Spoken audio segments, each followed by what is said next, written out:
नमस्कार। आप सब सुन रहे हैं सावन के पावन महीने में शिव जी की अद्भुत कथाएं।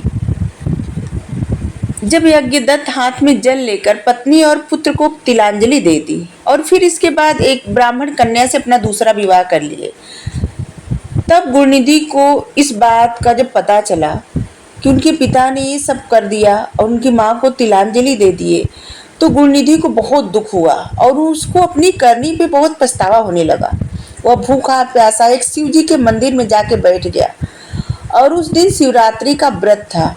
लोगों ने शिव का पूजन किया, फिर तरह तरह के पकवान खाद्य सामग्री ऊपर चढ़ाई शिव जी के ऊपर। जब लोग भगवान का पूजन आदि करके मंदिर में सो गए, तब गुरुनिधि ने मंदिर के भीतर गया, प्रवेश किया और खाने पीने का सामान उठाकर बाहर की ओर भागा, मगर चलते चलते उसका पैर एक सोते हुए शिव भक्त से टकरा गया। फिर क्या था, उस भक्त ने चोर चोर शब्द कह करके सभी को जगा दिया। दौड़ते हुए गुरुनिधि का सब लोग पीछा करने लगे। बहुत से नागरिक भी उन भक्तों के साथ मिल गए। अंत में उन लोगों ने दौड़ते हुए गुरुनिधि को पकड़ लिया, मिलकर उनको ऐसा मारा कि वो मर गया। उसके मरने के साथ ही यमदूतों ने आकर उसे घेर लिया और निर्दयता पूर्वक उसे मारने लगे। उधर भगवान सदाशिव ने अपने गणों से कहा कि यदि गुरुनिधि बड़ा पापी और दुराचारी कुकर्मी है, फिर भी उसने शिवरात्रि का व्रत रखकर जागृत किया है, हमारे पूजन को देखा है, हमारे दर्शन किए हैं, दीपक से लिंग के शरीर पर गिरती हुई आया को अपने निवारण किया है, रात्रि में अपना वस्त्र फाड़कर उसने बत्ती डाली है, प्रसंगवश इसने हमारे गुणों का श्रवण किया है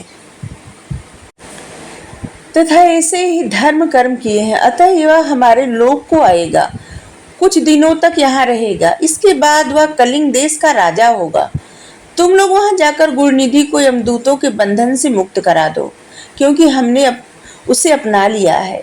अतः भगवान श्री सदाशिव की आज्ञा पाकर विमान पर बैठकर सूरधारी उनके पार्षद भी घटना स्थल पर पहुंचे और बोले, यमराज के गणों, तुम अब इस परम धर्मात्मा ब्राह्मण को छोड़ दो, क्योंकि अब इसमें कोई पाप शेष नहीं रह गया है।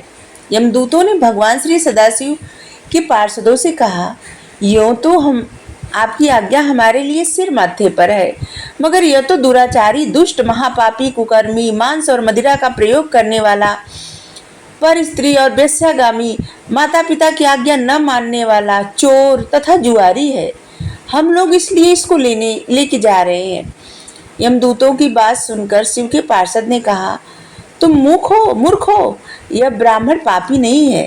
इसका सबसे बड़ा धर्म तो यह है कि इसने पुराना कपड़ा जलाकर शिवालय में प्रकाश किया, रात्रि भर जागरण किया, स्थिर चित्त से शिवालय के द्वार पर बैठकर इसने भगवान श्री सदाशिव की पूजन को देखा और कीर्तन भी सुना। इसलिए भगवान श्री सदाशिव की इच्छा अनुसार यह राजा बनाया जाएगा। और इस प्रकार कहने के बाद भगवान श्री सदाशिव के पार्षद गुरुनिधि को अपने साथ ले गए। सच में शिव जी के लिए इसीलिए भोलेनाथ कहा गया है शिव जी को, क्योंकि वो बहुत जल्दी प्रसन्न हो जाते हैं।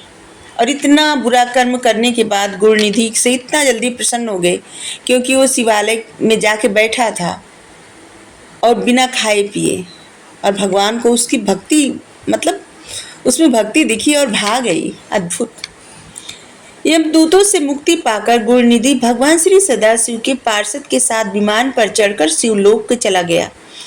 यमदूतों ने जाकर सारा वृत्तांत यमराज से कहा, कि जिसे सुनकर यमराज ने कहा, जो व्यक्ति भस्म रमाए हुए रुद्राक्ष की माला धारण किए हुए शिवलिंग का पूजन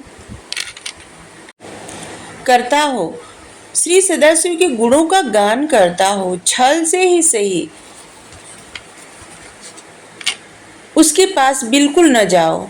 दूतों से यह कहकर यमराज ने भगवान श्री सदाशिव को प्रणाम करके कहा, आप इस अनजाने दोष को क्षमा कर दें। अब गुरुनिधि की कथा सुनिए। अब यहाँ से गुरुनिधि की कथा है।